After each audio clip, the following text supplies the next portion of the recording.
Yes, shouted my dad. I have a daughter. And I have a son, rejoiced his friend William. Hi, I'm Beverly. My friend Dean and I were born on the same day in Quebec. Our parents were friends and were sure that we would get married when we grew up.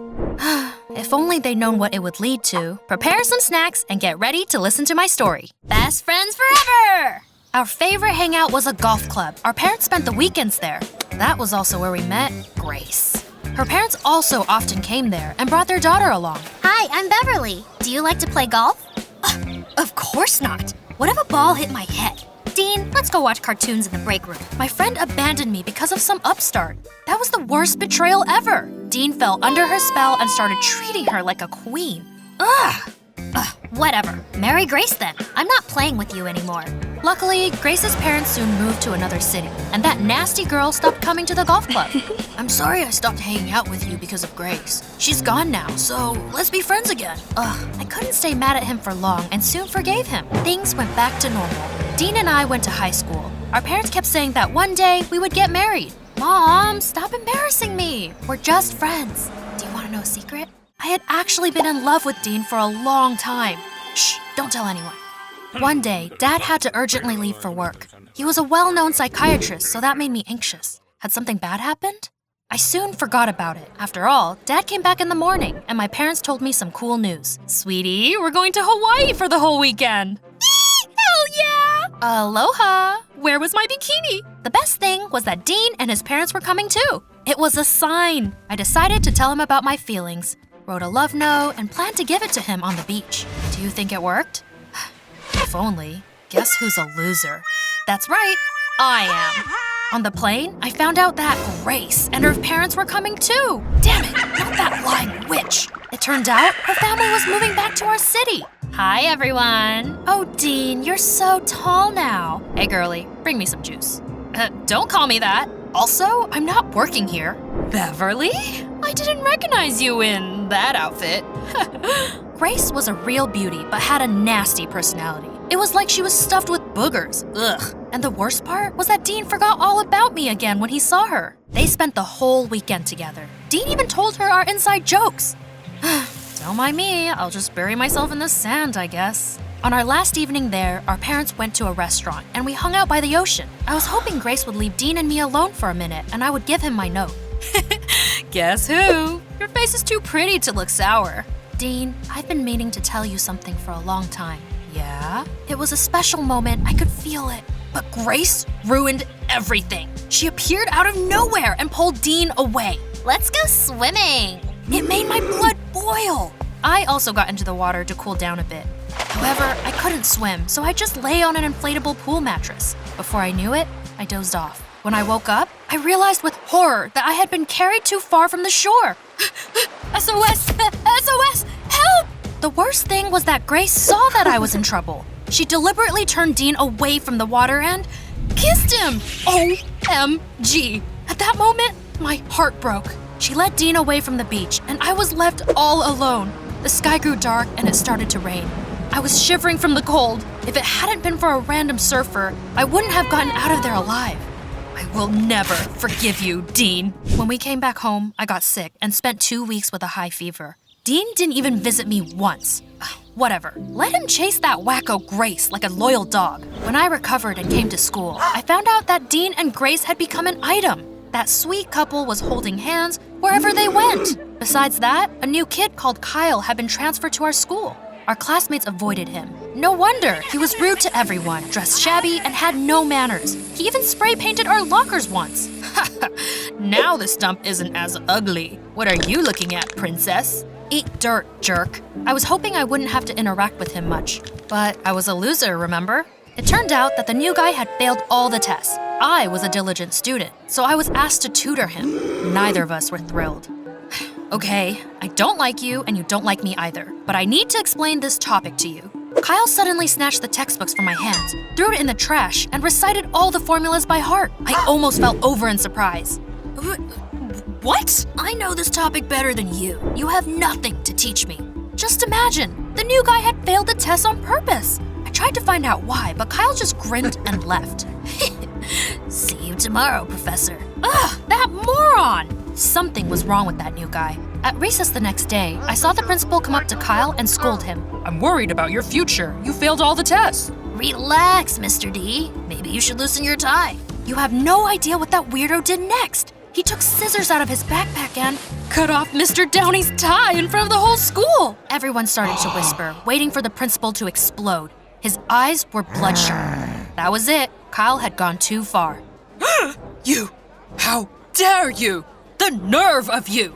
Well, what are you gonna do about it? Expel me? Nonsense. Of course not. Everyone was stunned by his reaction. Most of all, Kyle himself. Oh, come on! After that incident, all sorts of rumors started to spread around the school. Everyone assumed Kyle was from some rich and influential family, and that was why he got off so easily, no matter how daring his antics were. One day at recess, I was watching Dean flirt with Grace in the hallway. I was following her around like a minion when I accidentally bumped into Kyle.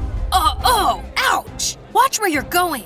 A stack of cash fell out of his pocket. Oh, wow! He was loaded. It wasn't just me who noticed. Grace whistled delightedly too. Is Kyle really rich? Wow! I tried to help Kyle pick up the money. Our hands even touched for a second. But then he frowned, crammed the bills in his pocket, and left. Get out of my way! What was up with him? The next day, I went for a walk after school because I knew that Dean and his parents were coming over. I didn't want to see that traitor. It soon grew dark, and I realized I'd wandered into a bad neighborhood. I didn't scare easily, but it was really creepy there, especially when some weirdo came up to me. Hey, gorgeous. Are you lost? No, I'm good. You look like a scared little kitten. I'm warning you, I know karate. He laughed and tried to grab my purse. No, back off! I don't know what would have happened if he hadn't appeared in the alley. Hey, she told you to back off! Thank you. What are you doing here? He offered to walk me home so that I wouldn't get in trouble again. We got to talking. And you know what? He surprised me again. Kyle turned out to be quite nice and well-educated. I was so confused. Why are you always so rude to everyone at school? Well, I'm acting that way on purpose. I wanted to be expelled. I should be earning money, not wasting time at school.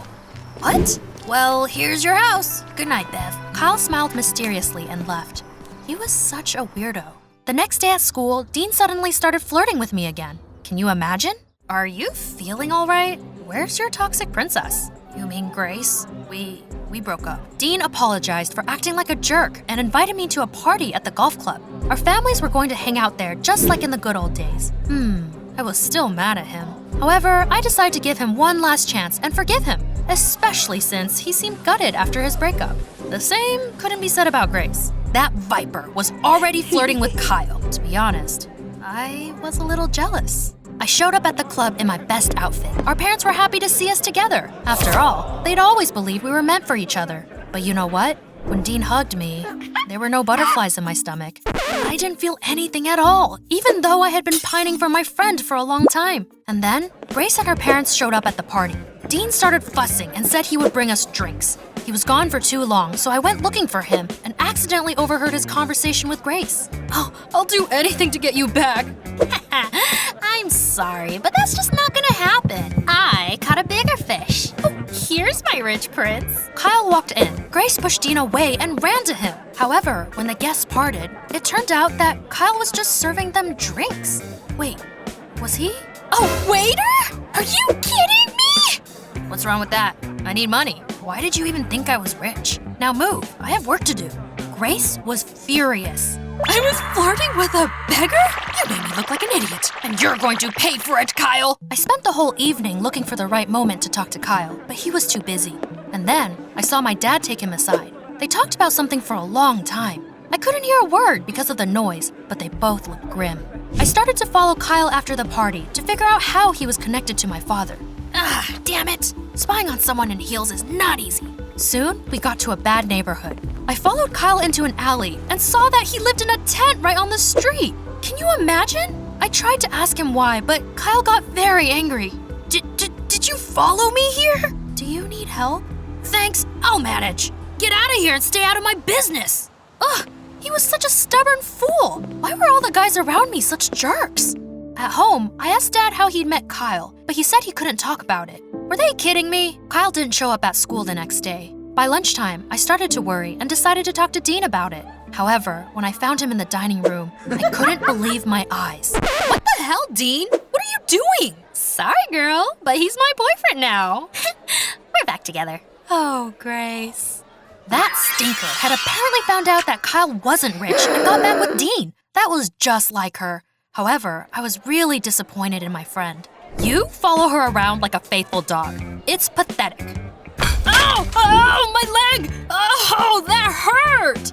Oh, please, quit whining. It seemed the laptop had hit Dean hard. He even started to limp, but I didn't care anymore. I was going to storm out of school, but then I heard something interesting.